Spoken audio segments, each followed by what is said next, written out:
আমার একটা জিনিস বুঝে আসতে আছেন, আপনি বিরিয়ানি দিলে সমস্যাটা কোথায়? বিরিয়ানি কি মানুষ দেয় না মসজিদে? আপনি শুধু বিরিয়ানির হিসাব করলে তো হবে না, দ্রব্যমূল্যটার দিকে তো চাইতে হবে। বিরিয়ানি রানতে কত লাগে? আমাকে বলতে দেন কাঁচামরিচের দাম, মশলাপাতির দাম, বাজারে যাই আপনি হিসাব করে দেখছেন বিরিয়ানি রানতে কত খরচ হয়। আপনি খালি বিরিয়ানি হাঁটতে আসে বিরিয়ানি রানতে বর্তমানে যে খরচ হবে ওইটা দিয়ে ঢলঢলা খিচুড়ি আপনি 50 জন মানুষ এক পুরো গ্রাম ধরে আপনি খাওয়াই দিতে পারবেন। বুঝলাম না, প্রতি বছর ইফতারির সময় আপনার এত হিসাব করবোই তো, সমস্যাটা কি আপনার?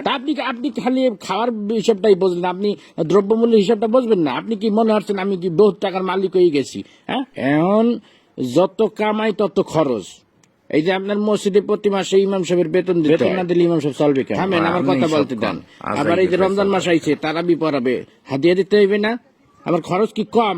ফেতরা দিতে হইবে, জাকাত দিতে হইবে। শোনেন একটা কথা, রিজিকের মালিক আল্লাহ। আল্লাহ আপনার ধন সম্পত্তি দিছে, ধন সম্পত্তি দিয়ে আপনার পরীক্ষা লেতে আছে।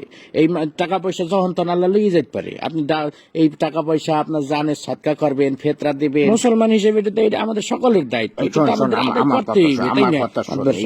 সবাই বয়ান করে বুঝানো যায় না, বুঝছো?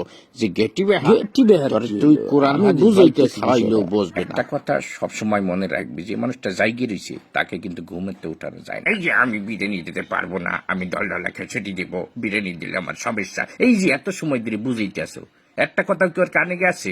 ও শুরুতেই বসতে আছে যে আমি ডলডলা খেচেটি দেবো, আমি বিরিয়ানি। আপনি কতক্ষণ ধরে বুঝাবো আমি? এই টাকা শোন, আমি গত বছর আমি পুরা গ্রাম বইটা আমি বিরিয়ানি খাওয়াইছি না, পুরা গ্রাম কোনো ঝামেলা হয়েছে।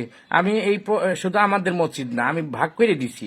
আমি পশ্চিম পাড়া মসজিদে দিছি, উত্তর পাড়া, দক্ষিণ পাড়া সব মসজিদে আমি ডেক করে বিরিয়ানি পাঠাই দিছি।